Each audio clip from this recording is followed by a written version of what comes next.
Welcome to Meliora's channel, your go-to place for C# and data analysis tutorials, products hands-on demos, and insider secrets to keep you at the cutting edge of innovation. Our goal is to break down complex tech topics to a level that you will easily understand to supercharge your skills. Without further ado, let's jump right in. In this lecture, we're going to go over some of the functions for manipulating numeric data in Microsoft Excel. Here we have the functions that we're going to be looking at today. So I just have a table here, function name, and then the output. So we have sum, average, median, etc. All the functions we're going to look at here. And then this is just an array of numbers that we're going to be using to display what each of these functions are doing. And here I have some text, and this is for showing the difference between count and count A. So let's begin. So the first function we're going to look at is the sum function in Excel.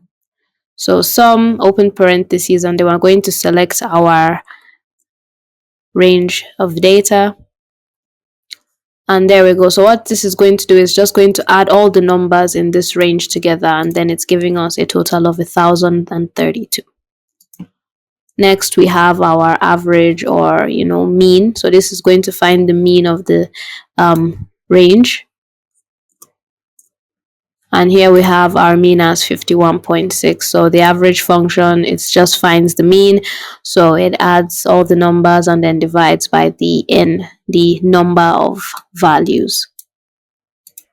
Next, we have the median. So this finds the middle number in the data set. And it's giving us 45. So all of these have been very straightforward. Now to find the mode. So the mode in the data set is the number that has the highest frequency of occurrence. So the number that appears the most in the data set.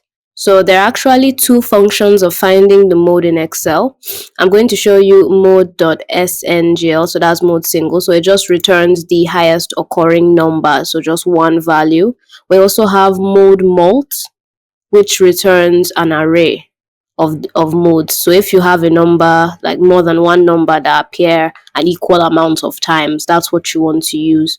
And I'm just going to show you here that it's going to give us the same. So you can see it there, mode mult, but we're going to do mode single. And then we're just going to highlight that. And we can see the mode of this data set is 77. But similarly, if we do a mode mult, so if there is a number that also occurs at the frequency of 77, that's where it will be. But we can see it's still 77 because we don't have any other numbers that appear more than once aside from that. Okay? Now we're going to move on to variance and standard deviation. Now if you notice, I have var.s and var.p as well as standard deviation.p and .s. So these p and s stand for population and sample. Both of these concepts are further expanded upon in the analysis lectures. But just to restate, the population is all the possible data points in a data set. So it's the whole data set. For example, the population of a country. Whereas your sample is a portion of the population that is representative of the population. So a sample of the population of a country, for example. Now, the population is very, very important for descriptive statistics. And the sample is crucial to inferential statistics where we don't have, or rather we can't sample the full population. So we take a sample of it that's representative to infer the whole population from there. So let's go ahead and then see the difference in calculations. So we're now going to find the variance for sample. So the variance measures how far spread the data points are from their mean, which is average. So you see that.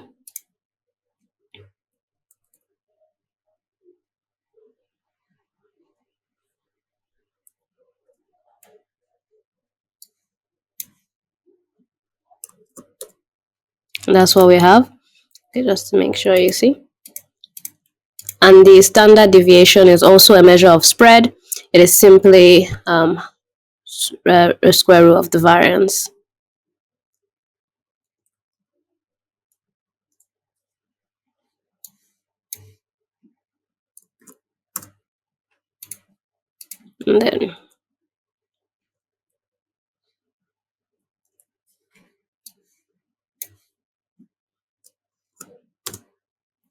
And that's what we have. And just to show you this, so if we then go ahead and do the square root of this,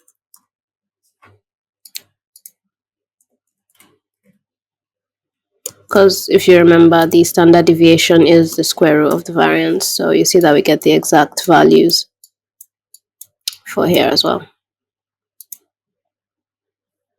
So the next function we're going to look at is the count function. So this function is not to be it's not the same as count A, because the count only counts the number of numeric data. So if you don't have numeric data and you apply the count function, you're going to get a 0. So for example, let's use count, and then let's count the number of values there. So you can see we have 20 values. So if we're looking at this, so the average n is 20. We have 20 numbers. But if we check, because we should expect to see 1, 2, 3, 4, 5, 6, 7, 8. But if we do a count on this, you see we get 0, even though we are supposed to see 8.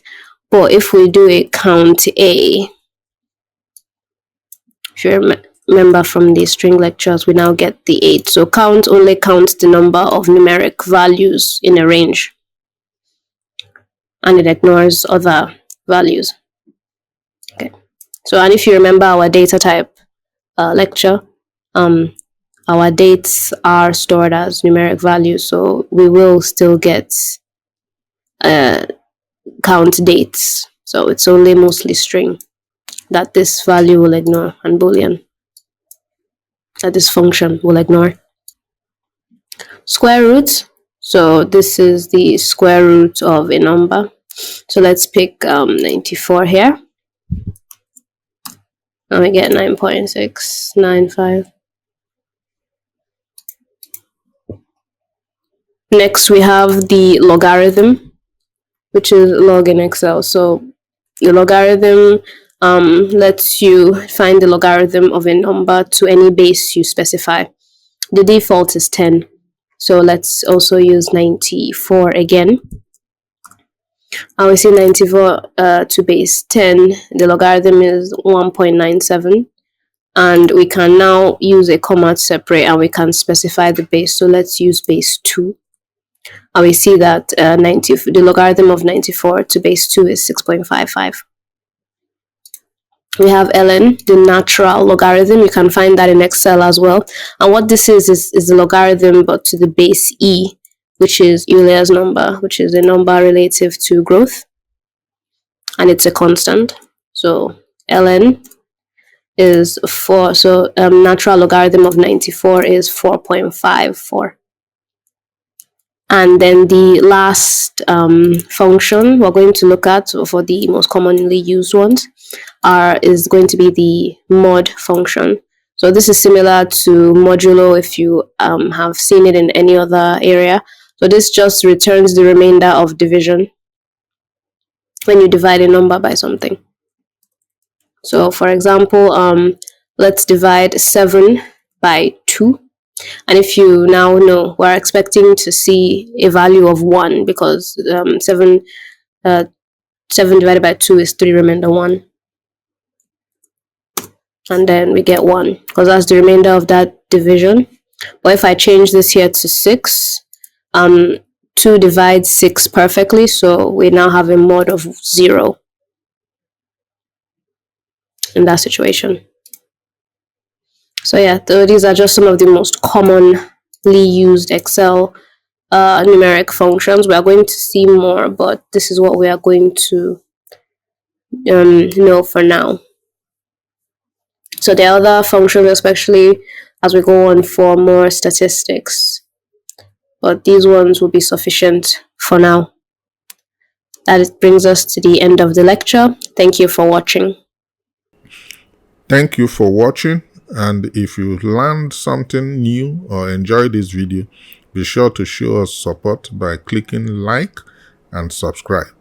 Your support helps us to bring you even better content, so stay tuned for the next exciting video.